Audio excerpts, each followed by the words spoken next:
James, good morning. Thanks for your time this morning. Just looking for your reaction on these inflation figures and the prediction for the rest of the year, 4%. Well, these are disappointing figures. It's going to cause further pain for hard-working families, and unfortunately, it's due to the mismanagement and decisions the Chancellor took in the autumn last year. You can't hit businesses with £40 billion of higher taxes and not see that feed through into higher prices. They simply can't absorb it. So prices are rising. Holidays are more expensive. Your water bill, your council tax, all of those bills are going up. And unfortunately, the mismanagement from Labour is causing a lot of the pressure that we're seeing here. Now, and James, we're going to see...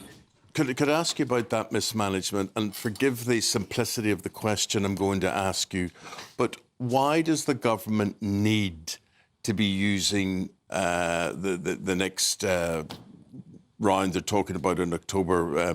Why do they need to raise money is what I'm trying to say here. When you look and you say in every direction, every citizen of the land is being clobbered with tax. Our tax burden is just ridiculous. Why does it need to be heavier? Well, the Chancellor has undertaken a huge amount of increased spending. It's going to be £500 billion, £500 billion extra over this Parliament than the plans they inherited. A lot of that is being funded by borrowing. And what we're seeing is because of the rules the Chancellor set, she's going to have a gap that could be up to £50 billion. Some people are predicting that she has to fulfil in order to not break the rules. And she said they're ironclad rules. So that leaves her in a straitjacket. We've already seen when she put up taxes last time, that affected growth. It's now affecting inflation. We're in a sort of a doom loop here where she keeps having to raise taxes. She's borrowing more money, and then we see that hit in growth. She's on the wrong track here, and that's largely because she doesn't understand enterprise, doesn't understand the hardworking people, the backbone of Britain, who are going out working. A situation that Keir Starmer ruled out in the election, but now we see Labour floating these ideas, and it's incredibly damaging to have all this speculation about what's going to come, and people are fearful they're going to be hit with more taxes in the autumn. Can I ask you about our top story today, which is the Bell Hotel in Epping and that High Court injunction which has blocked asylum seekers from being housed there? What's your response to that injunction, and do you think this could become now a national thing? Well, this is a welcome ruling. It's a Conservative local authority council who's acted on behalf of their local community. You've got legitimate concerns about the impact of this hotel being used not as a hotel but as a place for illegal immigrants. We saw a previous ruling in Great Yarmouth, again a Conservative authority, that took action there. So there is real questions about the government's policy, but they've only got themselves to blame. They came into office saying we're going to close all these illegal immigrant hotels. In fact, the number of illegal immigrants in them has gone up, and that's because on day one they scrapped the deterrent. So we've seen 50,000 people come in the last year alone, 25,000 people already this year, record numbers, and communities are worried, and that's perfectly legitimate. And so the government's going to have to respond to this and work out what they're going to do about this situation that they have largely created. I know, unbelievable. And you know, James, there's so many associated and affiliated costs with housing these poor people that are not made public, and I mean medical costs and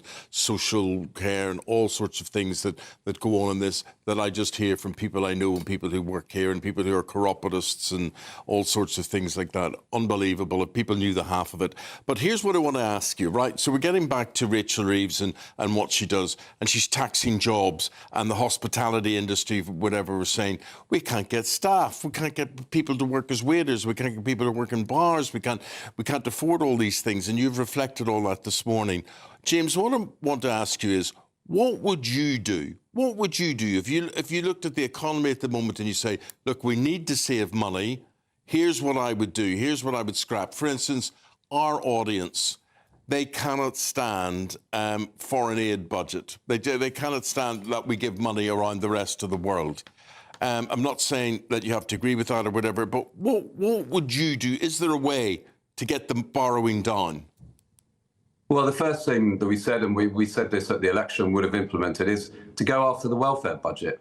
Spending on health and sickness benefits is going to hit £100 billion by the end of this Parliament. We had a plan to bring down that by £12 billion a year of savings. That's an important step to make. We wouldn't have signed up to this crazy deal whereby we're giving away one of our military bases and then paying £35 billion to be able to use it again. So there's a number of decisions that the government have taken, and they've increased spending massively. They're increasing spending by £70 billion a year more than the plans that they inherited from the last government. They didn't have a manifesto commitment to do that. We've got to live within our means as a country. We've got to get serious. We can't afford to be spending and borrowing so much. You can see the costs of borrowing money is because the markets don't have confidence in this government and this approach. And that means the cost is going up. So every year we're now going to be spending £130 billion by the end of this Parliament just on paying off the debt.